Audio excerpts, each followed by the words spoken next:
Okay बेटा, everybody pay attention. Kanika जी सुन लो बेटा, question number 1 2 3 4 5, पहले 5 क्वेश्चन में कोई डाउट है?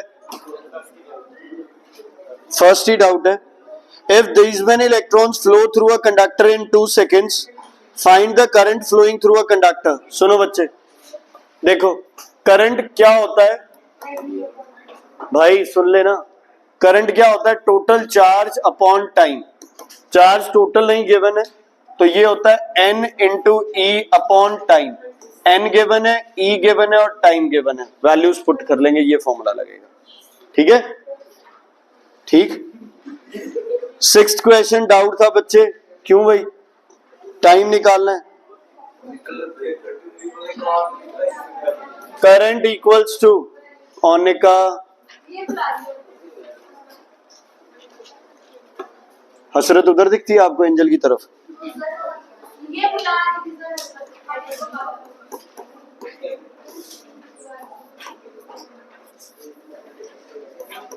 भाई हुआ क्या इस क्वेश्चन में? कौन है ये? किसने पूछा ये क्वेश्चन?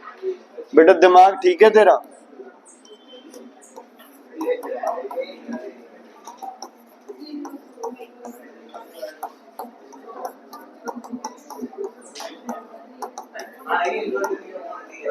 भाई साहब आप कर रहे हो 1 मिनट में 100 सेकंड्स, 60 सेकंड्स होते हैं। 6th के बाद कौन सा डाउट है बच्चे किसी का? 10th, 6th तो करा दिया ना। 7th 8th 9th, 7th 8th 9th, ये वाला मैंने आपको कल बताया था शायद, कि जब आप उसको स्ट्रेच करते हो तो लेंथ बढ़ती है, एरिया हाफ हो जाता है, तो वो 4 टाइम्स हो जाएगा। ओके, 10th क्वेश्चन लक्ष्य जी, गलती से बोला गया, गलती हो गई। 2 wires of the same material, same length, have radii 1 mm and 2 mm. Compare their resistance. मैंने थप्पड़ मार रहा है, अब तेरे समझ आ गई ना? ना पढ़ना ना पढ़ने देना किसी को, और तुम भी मुंह उठा के इसके पास बैठ जाते हो। फिर ये तुम सबका कहते हो ये नहीं पढ़ने देते मेरे को। पढ़ा है मेरे पास मैसेज, कहती है तो अभी स्क्रीनशॉट डाल देता हूं यहाँ पे।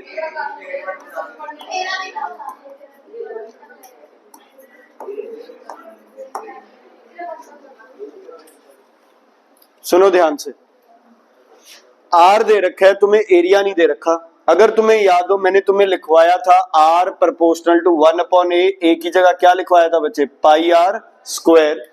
और इधर R2 मेरे पास क्या होगा बच्चे? हाफ, ये सॉरी 1/2 पाई आर 2 स्क्वायर। दोनों साइड आप इनको क्या करेंगे बेटा? कंपेयर करेंगे। कैसे कंपेयर करेंगे? R1 ratio R2 equals to 1/पाई 1 स्क्वायर रेशियो 1/पाई 2 स्क्वायर। इन क्वेश्चंस में सबसे बड़ी गलती क्या होती है? रेशियो होता है 4:1, हमारा आंसर आ जाता है 1:4। ठीक है, ये गलतियां सबसे ज्यादा होती है इसमें। पाई से पाई कैंसिल, 1/1 रेशियो 1/4, आंसर क्या आएगा? R1 ratio R2 equals to 4:1। थोड़ा सा दिमाग लगा लेना कि इसकी रेडियस कम है तो ऑब्वियसली इसका जो रेजिस्टेंस है वो क्या आना चाहिए? ज्यादा आना चाहिए। अब रेजिस्टिविटी किस पे डिपेंड करती है? मटेरियल पे और टेम्परेचर पे। मटेरियल यहाँ क्या है? सेम, और टेम्परेचर की कोई बात की नहीं गई तो टेम्परेचर भी क्या है? सेम। तो रेजिस्टिविटी किसी पे डिपेंड नहीं करती, रेजिस्टिविटी किसी पे डिपेंड नहीं करती, उसने क्या रहना है? 1:1। वो टेम्परेचर पे और मटेरियल पे डिपेंड करती है। तो ऐसे क्वेश्चन में जब रेजिस्टिविटी का आ जाए तो सिंपल आंसर लिखना है तुमने क्या? 1:1। ठीक है बच्चे, 10th था डाउट हो गया। 10th के बाद बोलो बच्चे। 8th क्वेश्चन, रेजिस्टेंस गिवन है, दैट इज लेंथ। हाँ अच्छा, लिख के इधर देखो बेटा, 8th को दिया गया है 6 ohms, आप लिखोगे R is proportional to L, so if L is doubled, R will be equal to 2 into 6 equals to 12 ohm, 12 ohm। ठीक है, now if length is doubled, area will be हाँ जी बच्चे, area will be half, so resistance is inversely proportional to area, so if A is A/2, R will be 12 into 2, कितने ohms? 24 ohms बच्चे। ठीक है, clear है? तो क्यों नहीं, आराम से, कोई दिक्कत नहीं। इसको आप ऐसे भी कर सकते हो, सुनो, R2 बताना है तुमने। R2 होगा कांस्टेंट कोई भी, है ना। लेंथ क्या हो गई? ट्वाइस। एरिया क्या हो गया आपके पास? हाफ। तो R2 क्या होगा? ये 2 ऊपर जाएगा, 4 इंटू L/A। L/A कौन सा रेजिस्टेंस होता है? कांस्टेंट के साथ। R की वैल्यू क्या होती है? L/A, यही होती है ना। तो R equals to constant L/A। मान लो ये आपके पास, ठीक है, कांस्टेंट, यहां कांस्टेंट भी साथ रहेगा, कांस्टेंट यहां भी कांस्टेंट साथ रहेगा। अब K L/A ये कौन सा रेजिस्टेंस है? पहले वाला, अब वाला? पहले वाला। इसकी वैल्यू कितनी दे रखी है? 6, तो कितनी आ जाएगी? 24 ohms। ठीक है, ऐसे कर लो। सिंपल रेजिस्टेंस K L/A है, कांस्टेंट। सही अगर याद रह जाता है तो रेजिस्टिविटी लिख लेना, नहीं तो कोई चक्कर नहीं है, वैसे कांस्टेंट लिख लो अपना। उसके बाद आपके पास क्या है कि R2 में लेंथ डबल हो गई, एरिया हाफ हो गया, 2 ऊपर चला गया।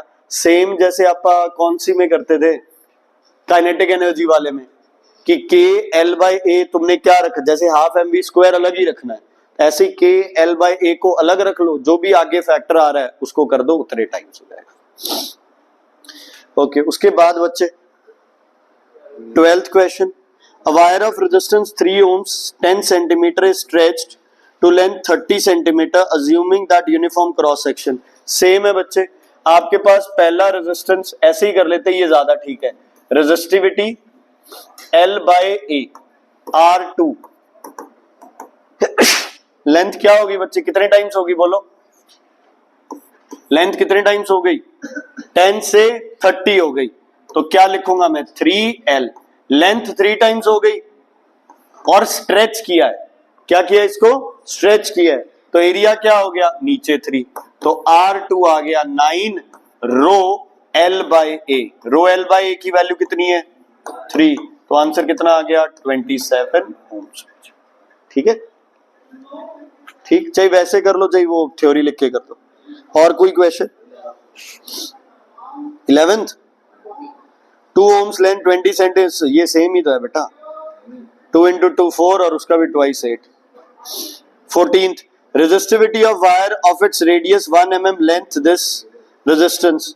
ये फॉर्मूला लगेगा बेटा, R equals to resistivity L/A। A मतलब पाई R स्क्वायर, तो रेजिस्टिविटी होगा R into pi R square by L। R को mm में गिवन है, मीटर में चेंज कर लेना, बाकी कैलकुलेशन से पहले बस। 14th ही कराया।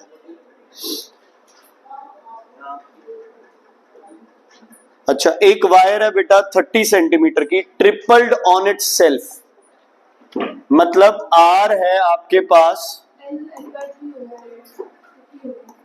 R है आपके पास कांस्टेंट L/A, कांस्टेंट या रेजिस्टिविटी कुछ मर्जी लिखो। ट्रिपल्ड ऑन इट सेल्फ का मतलब होता है कि सीधी वायर थी, अब इसको ऐसे कर लूंगा तो ये क्या हो गई? डबल, मतलब 3 फोल्ड कर दिया उसके, तो 3 फोल्ड कर दिए, तो resistance equals to rho L क्या हो गया? L/3। ये L/3 हो गया, लेकिन एरिया कितने टाइम्स हो जाएगा? 3 टाइम्स। यही होगा ना, कल अपन ने किया था ना कि अगर अर्नव को आप फोल्ड कर दे तो क्या हो जाएगा? ये लेंथ क्या हो जाएगी? कम, एरिया क्या हो जाएगा? ज्यादा हो जाएगा। तो सेम ये कंडीशन है, थोड़ा सा इसको ठीक कर लेते हैं। रो L/A, ये 3 नीचे इंटू 1/9, इसकी वैल्यू कितनी दे रखी है? 9, तो 9 से 9 कैंसिल, आंसर आएगा 1 ohms। थोड़ा सा एक बार इसको दोबारा प्रैक्टिस करोगे ना बच्चे, तो और बढ़िया तरीके से समझ आ जाएगा। कल का होमवर्क है बेटा, सारे एग्जाम्पल्स करके आने हैं। एक 8 एग्जाम्पल है, सारे एग्जाम्पल करके आने हैं। तो यार पीटीए में तो क्या करें बताओ, कोई नहीं, मैं आपके पापा से बात कर लेता हूँ, कई दिन हो गए ना, मैसेज भी नहीं किया उनको। जिसको कल छुट्टी करानी है अपने पेरेंट्स से कॉल करा लो, कोई चक्कर नहीं। ओके सुनो, और यार तुम लोगों को तो इतनी टेंशन है ही नहीं, तुमसे टेंशन ज्यादा तो हमें है कल की। पेरेंट्स ने फोन करके सीधा ही कहना हमने तो आपके पास भेजा जी, आप देखो क्या कर सकते हो। ऊपर से पेरेंट्स पूछेंगे कि बताओ क्या कमी रह गई। अब तुम्हारी असलियत तो हमें पता है, सारी वहां बोल दे तो तुम्हारा जीना आराम हो जाए, बताओ करें क्या। ओके सुनो, लिसन बच्चे, लिसन एवरीवन। अब जो टॉपिक आज कर रहे हैं बेटा भाई सुन लो, इस टॉपिक पे बेस्ड बहुत सारे न्यूमेरिकल्स आते हैं। इस टॉपिक में सबसे बड़ी मिस्टेक या सबसे बड़ी प्रॉब्लम बच्चा जो करता है वो ये है, इस टॉपिक को जो समझने वाली चीज है वो पहले दिन ही समझने वाली है। आज अगर तुम्हें ये समझ आ गया बच्चे तो ठीक है, अगर तुमने आज इसको ढंग से नहीं समझा ना, मैं चाहे इसकी एक्स्ट्रा क्लास लगा दूं, चाहे आप वीडियोस देख लो, ये पल्ले ही नहीं पड़ेगा तुम्हें। क्योंकि ये टॉपिक ऐसा है, इसके बाद वाले टॉपिक अक्यूमुलेट होते रहेंगे और सब चीजें दिमाग से गायब होती रहेंगी। ठीक है, आज तक आपने 3 चीजें पढ़ ली हैं। पहली चीज तुमने पढ़ी थी current, rate of flow of electron या rate of flow of positive charge, high potential से कहां जाता है, लो पोटेंशियल। दूसरी चीज आपने पढ़ी थी पोटेंशियल डिफरेंस, कि दो चीजों में चार्ज का डिफरेंस होगा तो चार्ज एक जगह से दूसरी जगह क्या करेगा, फ्लो। जितना पोटेंशियल ज्यादा होगा उतना करंट क्या करेगा, ज्यादा, क्योंकि उतनी स्पीड या उतने नंबर ऑफ इलेक्ट्रॉन्स क्या ट्रेवल करेंगे, ज्यादा। तीसरी चीज आपने पढ़ ली क्या, रेजिस्टेंस। ये आपका क्या है, ऑब्स्ट्रक्शन। क्या है ये, ऑब्स्ट्रक्शन। ठीक है, मान लो तुम्हारी गाड़ी के अंदर 10 लीटर पेट्रोल है, मैं आपको बोलूं कि आप 2 किलोमीटर जाके आ जाओ और 1 बूंद पेट्रोल भी कम नहीं होना चाहिए, क्या पॉसिबल है? एक ही पॉसिबिलिटी है बच्चे, इसमें आप गाड़ी को स्टार्ट ही ना करो, है ना, आप गाड़ी में वैसे ही बैठे रहो और कोई धक्का दे गाड़ी को और आप वापस ले आओ उसको, यही हो सकता है, इसके सिवाय तो कुछ नहीं हो सकता। मतलब अगर आप एक मशीन की इनपुट एनर्जी को ये सोचो कि 1% भी इनपुट एनर्जी दक्षेश जी वेस्ट नहीं होनी चाहिए, तो इसका एक ही इलाज है, क्या करो, मशीन को बंद रखो। मशीन क्या रखो, मशीन को बंद रखो। समझ आ गई? Is it clear? Is it clear? मैं बोलूं कि मेरा फोन 100% चार्ज रहना चाहिए, ना चलाओ, 100% रह जाएगा। यही होगा। आपके पास सेल आते हैं जिसको आप सेल बोलते हो, है ना, उसको आप बैटरीज बोल सकते हो या जो भी है आपके पास आते हैं, हम ये टॉर्चेस और ये क्लॉक्स और इन सब में डालते हैं वो सेल्स। ठीक है, आपके पास इन्वर्टर की बैटरी होती है जिसे आप पूरा चार्ज करते हो। अब आपने मशीन चैप्टर पढ़ा है तो आपको एक चीज बिल्कुल दिमाग में तुम्हारे क्लियर है कि input energy is never equal to output energy. Output energy is always less. Output energy is always, हमेशा कभी ना कभी कुछ अमाउंट ऑफ अपना जो वोल्टेज है वो क्या होगा, नुकसान होगा अपने को। ध्यान से सुनना, क्या आपको पिछले साल का पता है कि ये कौन सा टर्मिनल था पॉजिटिव, ये कौन सा टर्मिनल था नेगेटिव, और इस बीच में कौन होता है, इलेक्ट्रोलाइट। कौन होता है बीच में, इलेक्ट्रोलाइट, है ना। सेल को भी अगर आप तोड़े तो बीच में उसमें ब्लैक कलर का एक पाउडर सा निकलता है, बैटरी के अंदर एसिड डाला होता है, पानी डाला होता है, ये सब क्या है, इलेक्ट्रोलाइट है। समझ आ गई? मैंने एक वायर को कनेक्ट किया बच्चे, यहां से यहां तक, करंट कहां फ्लो करेगा, इस डायरेक्शन में, और इलेक्ट्रॉन्स कहां फ्लो करेंगे, दूसरी डायरेक्शन में। लेकिन हमें इलेक्ट्रॉन के फ्लो को ज्यादा नहीं दिखाना है।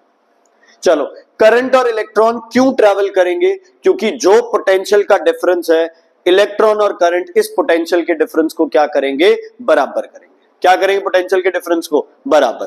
जब पोटेंशियल का डिफरेंस बराबर हो गया, साथ ही साथ हम बोलेंगे कि सर्किट क्या हो गया, अनचार्ज हो गया या डिस्चार्ज हो गया। ठीक है, अब मुझे आप बताओ, आपने एक बल्ब लगाना है तो वो बल्ब कहां लगेगा, यहां लगेगा, यस और नो?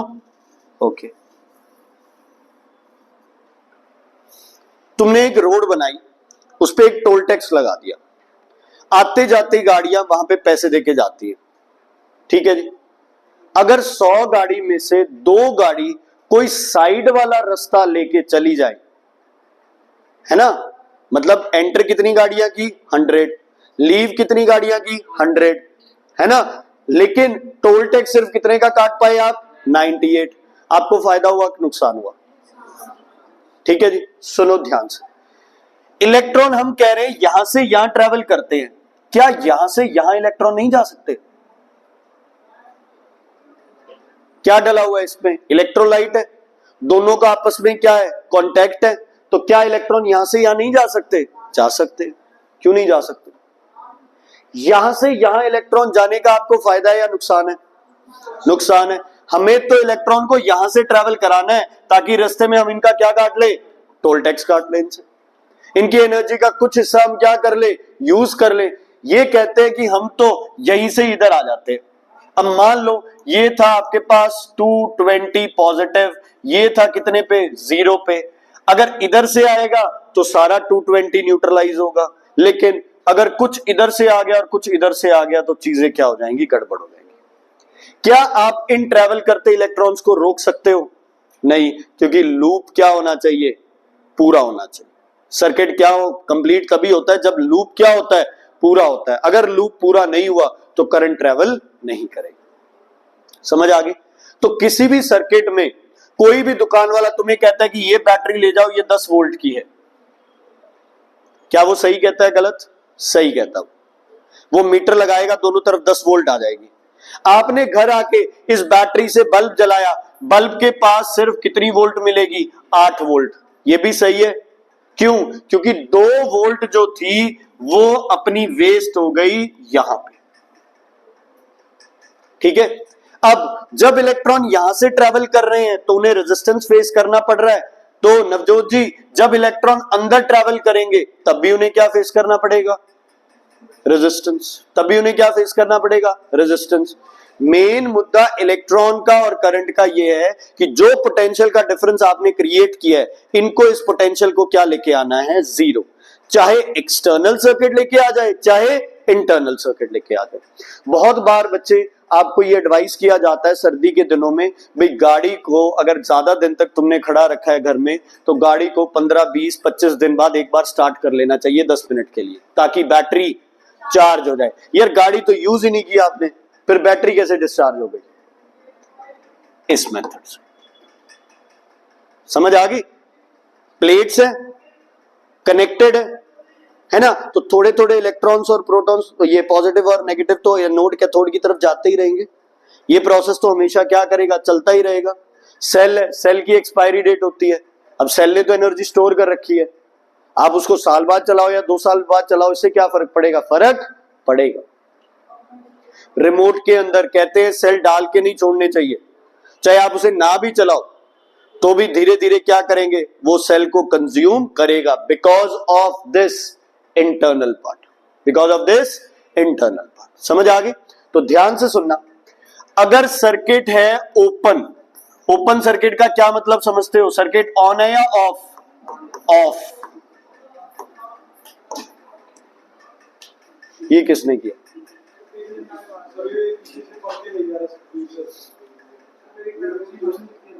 तो मैं बैठा हूं ना, मुझे बता दे।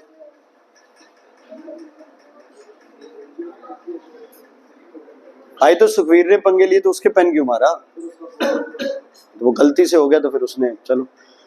अगर सर्किट ओपन है it mean circuit is of. आवाज नहीं आनी चाहिए बेटा, ऐसी हरकतें करते हो तो भी।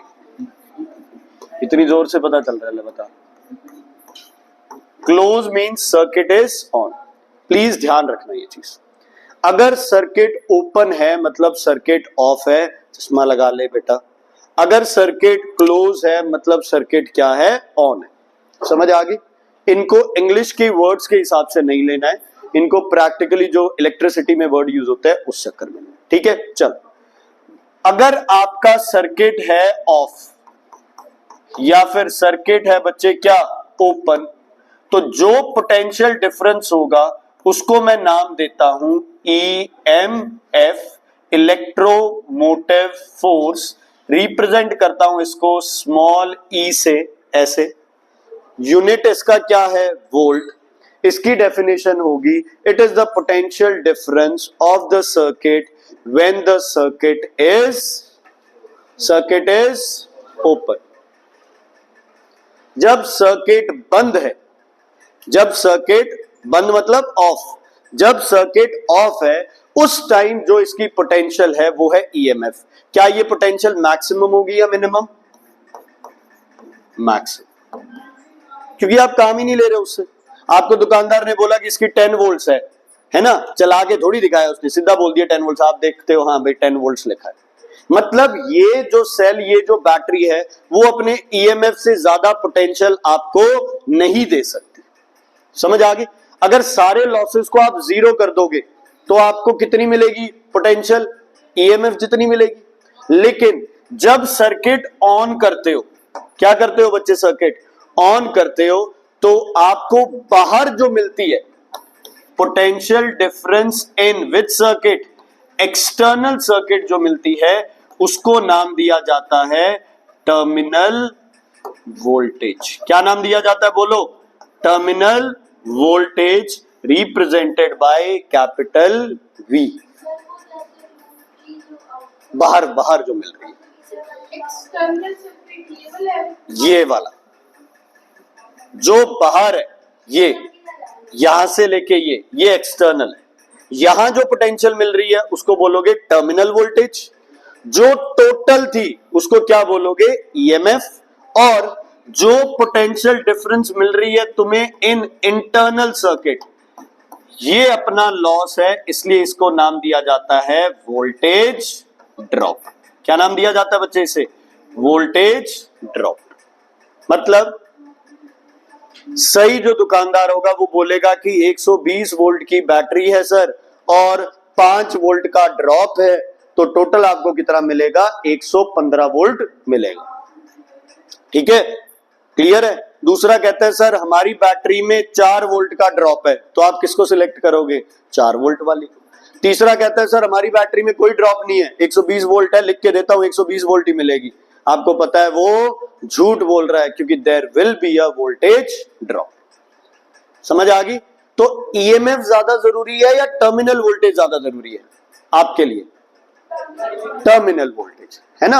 हमें ये नहीं देखना है कि गाड़ी ने 10 लीटर पेट्रोल में इतनी हीट प्रोड्यूस की, इतना साउंड प्रोड्यूस किया, इतनी वाइब्रेशन प्रोड्यूस की। हमें मतलब है कि गाड़ी उस 10 लीटर पेट्रोल में कितनी दूर गई है, डिस्टेंस कितना ट्रेवल किया। समझ आ गई बात? Is it clear? तो टोटल पोटेंशियल डिफरेंस क्या होगा? ईएमएफ। एक्सटर्नल सर्किट का क्या होगा? Terminal voltage. इंटरनल सर्किट का क्या होगा? Voltage drop. क्या होगा? Voltage drop. समझ आ गई? Is it clear?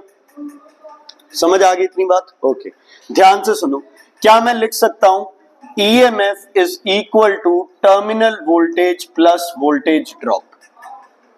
कोई दिक्कत है तो बताइए। लिख सकते हैं इसे? V का फॉर्मूला क्या था? I R. अब ये R कौन से सर्किट की बात कर रहे हो आप? एक्सटर्नल। और ये भी V है तो ये भी होगा I। ये कौन सा सर्किट होगा बच्चे? Internal circuit. I दोनों में सेम रहेगा। सॉरी, हाँ जी बच्चे, ये मैं आगे बता दूंगा तुम्हें क्यों कांस्टेंट रहेगा। ठीक, क्लियर है? चलो, तो यहां से क्या आएगा? I capital R plus small r. बड़ा इंपॉर्टेंट रिलेशन है बच्चे, बहुत न्यूमेरिकल्स आएंगे इस पे बेस्ड।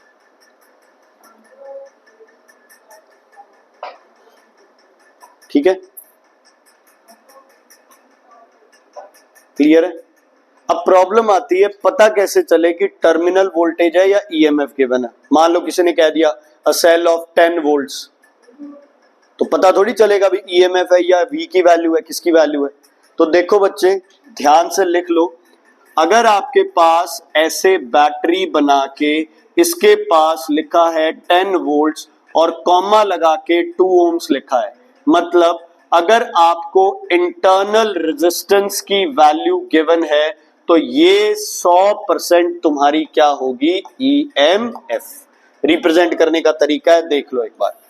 या फिर अगर आपके पास ऐसे कुछ दिया हो ऐसे करके, और यहां 10 वोल्ट्स और यहां कुछ वैल्यू दी हो, मान लो 2 ओम्स, तो ये भी आपका क्या होता है? ईएमएफ।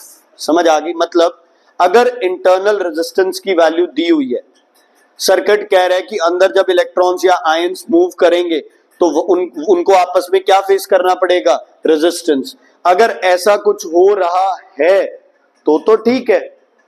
अगर कोई बोले भी अंदर का रेजिस्टेंस ही नहीं है, अंदर का रेजिस्टेंस है ही नहीं, इसका मतलब तो क्या होगा बोलो, E equals to V plus V। अगर अंदर का रेजिस्टेंस ही नहीं है तो इसकी वैल्यू क्या आएगी, IR, इसकी वैल्यू क्या आएगी, 0। फिर चाहिए आप उसको E लिखो और V लिखो, उसमें क्या फर्क है, दोनों की एक ही बात है। वोल्टेज मत बोलो, टर्मिनल वोल्टेज।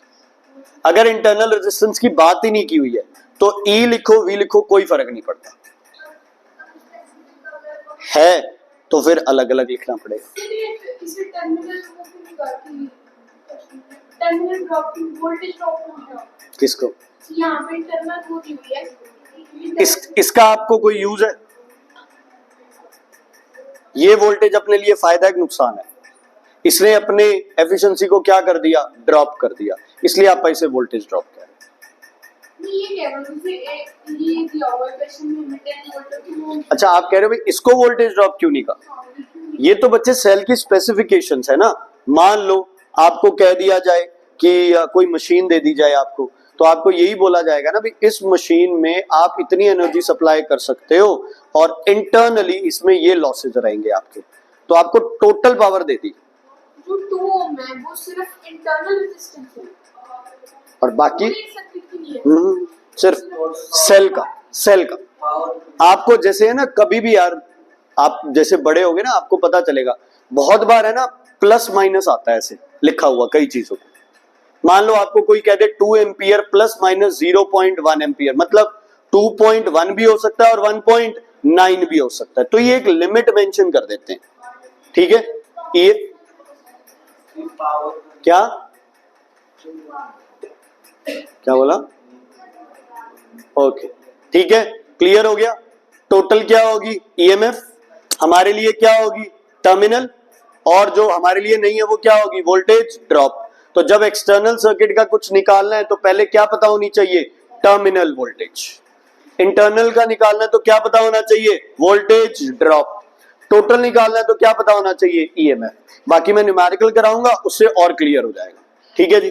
अब ध्यान से सुनना बच्चे। अगर आपको याद हो पिछली बार तुमने पढ़ा था ये ऐसे वायर है, यहां की लगा दिया आपने, यहां आपने रेजिस्टेंस लगा दिया या रियोस्टेट लगा दिया, ये डायग्राम बनाए थे पिछली बार। जो बच्चे मेरे पास थे मैंने उनको ये भी बताया था कि बेटा रेजिस्टेंस हो या लोड हो एक ही बात होती है ना। लेकिन इस बार भी मैंने स्टार्टिंग में कहा था कि जो ये एसी पंखे कूलर हम लाइट लगा रहे हैं ये एक तरह से अमरीन जी क्या प्रोवाइड कर रहे हैं हमें, रेजिस्टेंस। हम जो एनर्जी वाले इलेक्ट्रॉन जा रहे हैं हम उनको क्या प्रोवाइड कर रहे हैं, ऑब्स्ट्रक्शंस, ताकि उनकी एनर्जी का थोड़ा सा पार्ट हम अपने लिए क्या कर ले, यूज कर लें। इसका मतलब ये है कि जितनी भी ये वायर डली हुई है, ये वायर क्या ये कोई रेजिस्टेंस ऑफर नहीं करेगी, करेगी है ना, करेगी ना। लेकिन हम इसका रेजिस्टेंस क्या लेके चलते हैं, जीरो, नेग्लिजिबल लेके चलते हैं। हम थ्योरेटिकली ये दिखाते हैं कि जो वायर हम यूज कर रहे हैं वो हमारी परफेक्ट वायर है, उसमें किसी तरह का कोई रेजिस्टेंस नहीं होगा या उसमें किसी तरह की कोई वोल्टेज हमारी यूज नहीं होगी। लेकिन क्या ऐसा पॉसिबल है, नहीं, बट हम यही लेके चलेंगे। हमें सिर्फ जो इस फॉर्म में मेंशन्ड होगा हम सिर्फ उसे काउंट करेंगे, बाकी सबको हम रेजिस्टेंस क्या लेके चलेंगे, जीरो।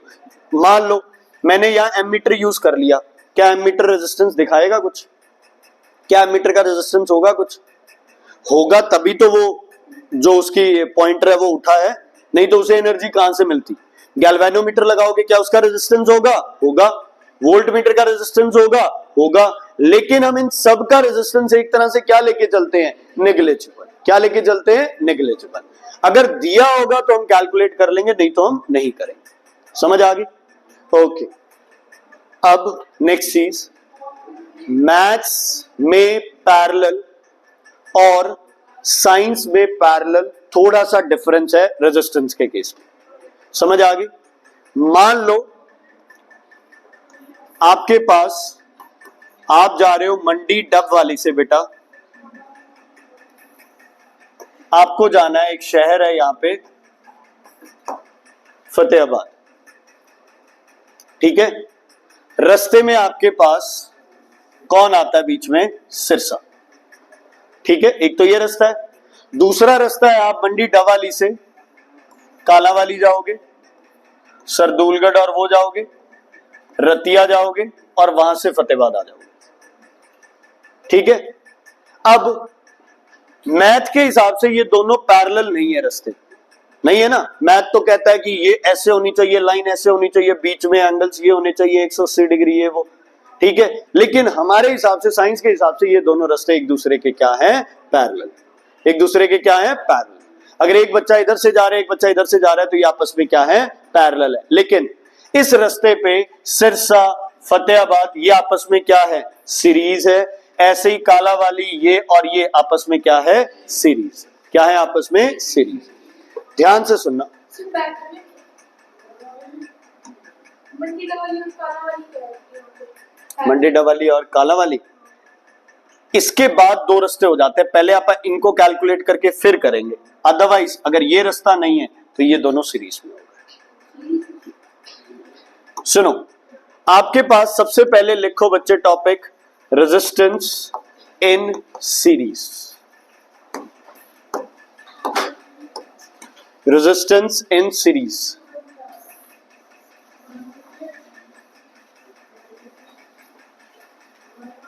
बीच में वायर कितनी लंबी है कितनी छोटी है उससे कोई फर्क पड़ेगा? यस या नो? पड़ेगा। लेकिन अपन वायर का रेजिस्टेंस क्या लेके चल रहे हैं? 0। तो चाहे 50 जगह से बेंड हो वायर, उससे कोई फर्क नहीं पड़ेगा। जब रेजिस्टेंस ऐसे हो, मतलब अगर कोई बंदा एक रास्ते से चले और वो हर रेजिस्टेंस को उस रास्ते में कवर करता हुआ चले, इसको आप क्या बोलते हो? सीरीज। इसको याद करने का तरीका भी यही है कि हम एक पॉइंट से चले और हमने कहीं भी अपने रास्ते के लिए अपने को सोचना नहीं पड़ा कि यार मैं इधर मुड़ूं या इधर मुड़ूं। हमारे पास कहीं भी 2 रास्ते नहीं हुए, 3 नहीं हुए, 4 रास्ते नहीं हुए, तो ये सब आपस में क्या है? सीरीज। ठीक है। अच्छा, समझने वाली बात है, अगर 100 इलेक्ट्रॉन्स ट्रेवल कर रहे हैं R1 से, तो R2 से 100 करेंगे, उससे कम या उससे ज्यादा? 100 ही करेंगे। ठीक है, इलेक्ट्रॉन मर थोड़ी जाएंगे, खत्म थोड़ी हो जाएंगे। यहां से भी 100 करेंगे, यहां से भी 100 करेंगे, यहां से भी 100 करेंगे, और लास्ट में भी कितने मिलेंगे? 100। सिर्फ इनकी एनर्जीज क्या हो जाएंगी? अलग अलग। हाँ जी, नहीं नहीं होती नहीं यार, थोड़ी बहुत फर्क पड़ती है, उससे कोई फर्क नहीं पड़ता। ठीक है। अच्छा, ये किससे कनेक्ट करते हो आप? बैटरी से। ठीक है, क्लियर है? ओके। आपको पता है इसके और इसके बीच में पोटेंशियल डिफरेंस है कुछ। ठीक है, मान लो वो पोटेंशियल डिफरेंस है 10 वोल्ट्स। कितना बच्चे? 10 वोल्ट्स। समझ आ गई? मतलब अगर बैटरी के इस टर्मिनल पे और इस टर्मिनल पे वायर लगी हुई है तो डिफरेंस कितना होगा? 10 वोल्ट्स का। समझ आ गई? इसके सिवाय कहीं भी और वायर लगी होगी तो डिफरेंस गुरीना जी 10 वोल्ट्स का नहीं आएगा। चलो पहले मुझे R1 के टर्मिनल्स बताओ, कहां और कहां है R1 के टर्मिनल्स? R1 एक साइड से तो किससे जुड़ा हुआ है? पॉजिटिव साइड से, यस और नो? और दूसरी साइड से कहां जुड़ा हुआ है? कहां जुड़ा हुआ है? या तो R2 हो गया, तो R1 का दूसरा पॉइंट हो गया ये। समझ आई बात? नहीं आई? आ गई समझ? अब R2 का स्टार्टिंग पॉइंट हो गया ये, और एंड पॉइंट क्या हो गया? ये। R3 का स्टार्टिंग हो गया ये, और एंड पॉइंट क्या है इसका? नेगेटिव। बात क्लियर है कि नहीं है? ओके विभू जी, क्या इतनी बड़ी लेंथ और इस छोटी सी लेंथ में कोई फर्क है रेजिस्टेंस में? हमें तो पता है, लेकिन इसका रेजिस्टेंस हम क्या लेके चल रहे हैं? नेग्लिजिबल। तो कोई फर्क नहीं पड़ता। इतनी बात क्लियर हो गई? मतलब ये टर्मिनल्स हो गए R1 के, ये हो गए R2 के, ये हो गए R3 के। समझ आ गई? लेकिन अगर इन सबको मैं एक ही रेजिस्टेंस मानूं तो मैं कह सकता हूं कि इनके ऊपर टोटल वोल्टेज कितनी होगी? 10 वोल्ट्स। कितनी होगी? 10 वोल्ट्स। समझ आ गई? मैं एक लाइन लिख रहा हूं, अगर तुम्हें समझ आए तो। टोटल वोल्टेज होगी R1 की वोल्टेज, R2 की वोल्टेज और R3 की वोल्टेज। कोई प्रॉब्लम है तो पूछ लो, ठीक है। अगर जब आप चीजें सीरीज में लगाओगे तो सबकी वोल्टेज ऐड कर दो, सबकी वोल्टेज पोटेंशियल डिफरेंस, सॉरी सबका पोटेंशियल डिफरेंस ऐड कर दो, तो वो किसके बराबर आएगा? टोटल के बराबर। वैसे अपने को पता है इसमें लॉसेस वगैरह होंगे, बट अभी आप एक बार लॉसेस जीरो लेके चलो, ठीक है। तो एक लाइन लिखो, in series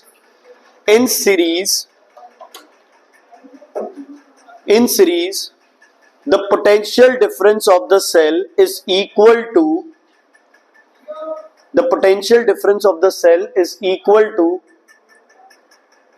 to sum of potentials. In series, the potential difference of the cell is equal to the sum of potential differences of each resistor. The sum of potential differences of each resistor. ये बहुत important line है, comma current remains same. Current remain same मतलब I1, I2, I3 तीनों क्या रहेंगे? Same, क्योंकि series में है यार। अगर यहां से 10 गाड़ियां जा रही है तो उन 10 गाड़ियों को सारी जगह से ट्रैवल करना पड़ेगा, कोई इलाज नहीं इसमें, ठीक है। ओके हसरत, V की वैल्यू बताओ बच्चे क्या होती है? I R कौन से सर्किट का? एक्सटर्नल सर्किट का। इसको इफेक्टिव भी बोल देते हैं, इसको एक्सटर्नल, जो मर्जी लिख दो, ठीक है। R इफेक्टिव लिख दो, R एक्सटर्नल। V1 की वैल्यू कोई बताए मुझे? I1 R1 होगी, लेकिन I तो हर एक में क्या रहेगा? सेम। तो I R1 plus I R2 plus I R3, I सब में कट जाएगा। तो टोटल रेजिस्टेंस कोई पूछ ले तो क्या करो? सिर्फ सारे के सारे रेजिस्टेंस को क्या कर लो बच्चे? ऐड कर लो। बात समझ में आई या नहीं आई? आ गई समझ में कि अगर सीरीज होता है तो करंट क्या रहता है? सेम। पोटेंशियल क्या हो जाता है? अलग अलग डिवाइड।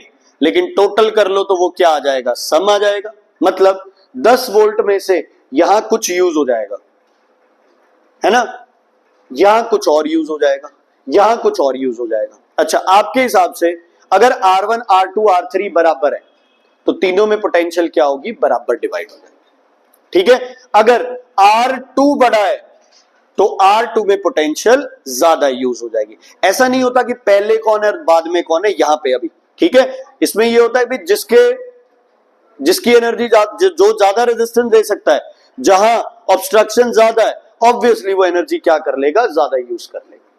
इसमें ये कोई फैक्टर नहीं है भी पहले कौन लगा हुआ है बाद में कौन लगा हुआ है। प्रणय जी प्लीज ध्यान, ठीक है, क्लियर है, कोई दिक्कत कोई परेशानी नहीं है? ओके, अब लिखो रेजिस्टर्स इन पैरेलल या रेजिस्टेंस इन पैरेलल। चैप्टर ही खत्म हो जाएगा। और इतने सौखे हैं, स्पेशली जो बच्चे बेटा फिजिक्स में ये लग रहा है कि फेल हो रहे हैं हम फिजिक्स में, कईयों को लग रहा है कई हो चुके हैं, वो लोग रेजिस्टेंस वाले प्रॉब्लम्स कर लो, कम से कम 3-4 नंबर तुम्हारे पक्के हैं। पक्का क्वेश्चन आने ही आने हैं टोटल रेजिस्टेंस के, है ना, तो बड़े इजी हो जाएंगे। हुआ जा गया है ना, फीलिंग तो पूरी लेने। ओके, पैरेलल में क्या होगा बोलो? एक ये हो गया, एक ये हो गया बच्चे, और एक ये हो गया।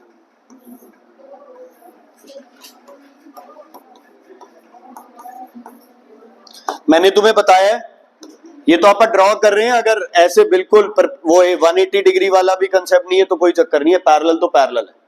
समझ आ गई? ओके, ध्यान से सुनना। अब मुझे ये बताओ, मान लो यहां से आई करंट जा रहा है, ठीक है जी। अगर R1 से भी आई जाए तो सारे इलेक्ट्रॉन तो R1 से चले गए, है ना। अगर R2 से आई जाएगा तो सारे इलेक्ट्रॉन R2 से चले जाएंगे। तो इलेक्ट्रॉन्स क्या करेंगे? अगर 100 इलेक्ट्रॉन्स है ना तो क्या करेंगे? वो डिवाइड हो जाएंगे। क्या हो जाएंगे वो? डिवाइड। कितने में?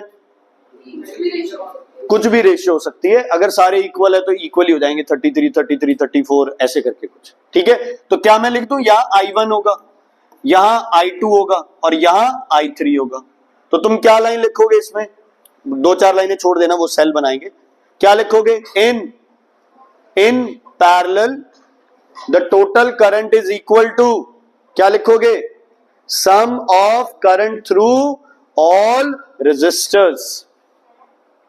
इन parallel the total current is equal to sum of current through all resistors।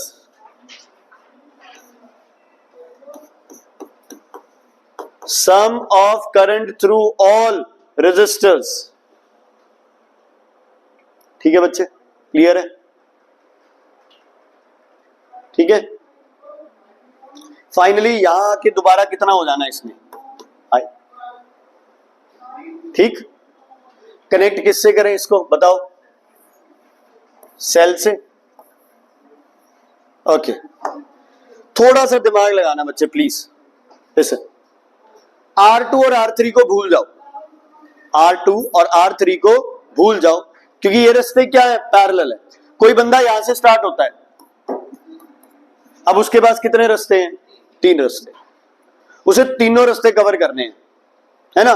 तो एक की जगह कितने बंदे चाहिए होंगे, यहां पे 3। एक इस रास्ते पे जाएगा, एक इस रास्ते पे जाएगा, एक इस रास्ते पे। स्टार्टिंग पॉइंट सबका क्या है, सेम। एंड पॉइंट सबका क्या है, सेम। इस वायर की कोई वैल्यू है, यस और नो, नो। तो इनका स्टार्टिंग पॉइंट मैं ये भी बोल सकता हूं, क्या इन सबका स्टार्टिंग पॉइंट मैं ये भी बोल सकता हूं, ये भी बोल सकता हूं, क्योंकि सारे का रेजिस्टेंस क्या है बच्चे, नेग्लिजिबल है। तो R1, R2, R3 सारे पॉजिटिव से स्टार्ट हो रहे हैं और सारे एंड कहां कर रहे हैं, नेगेटिव पे। तो अगर इस पे पोटेंशियल डिफरेंस 10 वोल्ट है, तो ये कहेगा मेरे पे भी 10 वोल्ट है, ये कहेगा मेरे पे भी 10 वोल्ट है, और ये कहेगा मेरे पे भी 10 वोल्ट है। समझ आई, नहीं समझ आई। देखो मान लो कि ये तीनों रेजिस्टर्स पैरेलल है एक दूसरे के, ठीक है। अब पहले का यहां से जॉइन है, एंड यहां है, दूसरा जॉइन यहां से, एंड यहां है, तीसरा जॉइन यहां से, एंड यहां से। तीनों के टर्मिनल्स क्या है, सेम है, ये तो चीज क्लियर है। तो तीनों पे पोटेंशियल क्या रहेगी, सेम। तो एक लाइन तो लिख लो, in parallel the potential difference across all resistors is equal. In parallel arrangement potential difference across all resistors is equal. Potential difference across all resistors is equal. इतनी बात क्लियर हो गई, अनिका जी क्लियर है इतनी बात। अब तुम्हें थ्योरेटिकली ये देखना है निमृत जी, अगर आपके रेजिस्टर्स के जो स्टार्टिंग और एंड पॉइंट है ना, अगर वो सेम आ रहे हैं तो पोटेंशियल सब में क्या रहेगा, सेम रहेगा। मतलब अब ये हुआ है, सुन लो, ये हुआ है कि हाइट से हम लोग एक एक नहीं, हाइट से हम लोग इकट्ठी कितनी बॉल्स छोड़ रहे हैं बच्चे, 3। तीनों रास्ते क्या है, अलग अलग, तीनों एक दूसरे से क्या है, इंडिपेंडेंट। अब उसमें अगर R2 बीच वाला खराब हो जाता तो R1 और R3 भी क्या हो जाते, यूजलेस हो जाते। लेकिन यहां R2 और R3 खराब भी हो जाए तो R1 अपना काम करता रहेगा, because it is a parallel path. Sirsa पे बॉम्ब भी गिर जाए ना तो रास्ता है कालावाली से, उस रास्ते पे कोई फर्क नहीं पड़ेगा। नंबर ऑफ इलेक्ट्रॉन्स बढ़ जाएंगे, है ना, लेकिन एनर्जी क्या मिलेगी, उतनी ही मिलेगी। ठीक है, मैं जो चीज बोल रहा हूं वो हल्की सी गलत है, लेकिन समझने के लिए वो बड़ी इजी है। वो ऐसे है, पहले आप 1 से 100 इलेक्ट्रॉन जा रहे थे, अब 33 इलेक्ट्रॉन्स जा रहे हैं। इलेक्ट्रॉन्स क्या जा रहे हैं, कम जा रहे हैं। आप बताओ कोलिजन्स कम होगी या ज्यादा होगी? आपको तो यार थोड़े से इलेक्ट्रॉन्स की एनर्जी बहुत है, 33 भी आपके लिए एनर्जी के लिए बहुत है। आप इसको ऐसे समझ सकते हो, इलेक्ट्रॉन कम हो गए लेकिन उनकी एफिशिएंसी क्या हो गई, ज्यादा, क्योंकि नंबर कम होने की वजह से कोलिजन्स क्या हो गई, कम। फुटबॉल के अंदर 11 प्लेयर होते हैं, है ना, चलो 12 हो गए, 13 हो गए। अगर आपकी फुटबॉल टीम के अंदर 20 प्लेयर है ना, तो आप जीतोगे नहीं, आप हारोगे। क्यों, क्या हो जाएगा बच्चे, कोलिजन ज्यादा होगी। तुम्हारे अंदर ही वो क्या बोलते हैं कि एक हौज फौज नहीं, जो भी है, हाँ जी, जो भी है ना, कोऑर्डिनेशन नहीं होगा। क्या नहीं होगा, कोऑर्डिनेशन नहीं होगा। मैं फिर से कह रहा हूं, ये फिजिक्स में सही नहीं अप्लाई होता, लेकिन सिर्फ समझने के लिए कि पैरेलल है तो सोच लो कि हाँ यार ਇਹਦੇ ਵਿੱਚ इलेक्ट्रॉन कट जा रहे हैं, बट इलेक्ट्रॉन की एफिशिएंसी की है उन्नी है भी जिथे 100 इलेक्ट्रॉन अपना काम करते सी बच्चे, अब उसमें 33 अकेले भी क्या कर रहे हैं, उतना ही काम कर रहे हैं। या ऐसे समझ लो कि 100 में से एक को सिर्फ 33 की जरूरत थी, आपने उनके लिए अलग रास्ता दे दिया। दूसरे को 33 की जरूरत थी, उसको अलग रास्ता दे दिया। तीसरे को 33 की जरूरत थी, उसको अलग रास्ता दे दिया। ठीक है, 100 जाते तो पहले 33 अपना काम कर रहे थे, फिर दूसरे कर रहे थे, फिर तीसरे कर रहे थे। अब तीनों बंदे क्या करेंगे, पैरेलली अपना काम करते रहेंगे। समझ आ गई? घर के अंदर 3 गैस स्टोव है आपके पास, एक पे रोटी बनेगी, एक पे सब्जी बनेगी, एक पे चावल बनेंगे, है ना। मान लो एक गैस स्टोव है आपके पास, तो क्या करोगे, रुक रुक के ना, पहले कोई एक चीज बनेगी, फिर दूसरी बनेगी, फिर तीसरी बनेगी। तो सेम ऐसे है, तीनों पैरेलल है, एक दूसरे से क्या है, टोटली इंडिपेंडेंट है। एक ही गैस स्टोव है, खत्म हो गया तो ना चावल बनेंगे, ना रोटियां बनेगी, ना सब्जी बनेगी। अगर 3 अलग अलग है तो तीनों एक दूसरे से क्या है बच्चे, इंडिपेंडेंट है। इसका मतलब एक खराब भी हो जाए तो 2 चीजें तो बनेगी, 2 खराब हो गई तो भी एक चीज तो हमेशा चलती रहेगी। समझ आ गई? ओके, आई की वैल्यू क्या होती है, V अपॉन आर। आर कौन सा, external, equals to I1 V1 upon R1 plus I2 V2 upon R2, I3 V3 upon R3। लेकिन पोटेंशियल तो क्या रहती है बच्चे सब में, क्या रहती है पोटेंशियल सब में, सेम। तो आप ये 1 और 2 और ये 3 क्या करेंगे, सारे रब कर देंगे, है ना। आप सिर्फ क्या लिखेंगे, V upon R1, V upon R2 और V upon R3, cancel, same रहेगा बच्चे। हाँ जी बच्चे, इसीलिए है ना, घर की वायरिंग हो गई या कोई भी सर्किट घर में आप बनाते हो तो आप पैरेलल बनाते हो कि पोटेंशियल सबकी क्या रहे, सेम रहे, है ना। पैरेलल बनाओगे तो रेजिस्टेंस क्या हो जाएगा, कम हो जाएगा, वायर क्या काम चल जाएगा, पतली वायर से भी काम चल जाएगा, है ना। लेकिन अगर आप सीरीज में लगाओगे, एक खराब हो गया तो सारे खराब हो जाएंगे। ठीक है, जो दिवाली की आप लड़ियां लगाते हैं ना, अच्छा एक बल्ब अगर खराब हो जाता है तो वो पूरी वेस्ट हो जाती है, ना मिलता वो कौन सा बल्ब खराब हुआ है, फिर थोड़ी थोड़ी दूर में आप उसको काट काट के जोड़ के देखते हैं। अगर वही सारी पैरेलल होती तो एक बल्ब खराब हो जाता, हो जाता, बाकी 90 बल्ब अपने आप चलते रहते। ठीक है, क्लियर है बच्चे? इसमें कोई डाउट है तो बताइए। आज वाला टॉपिक बिल्कुल क्लियर है।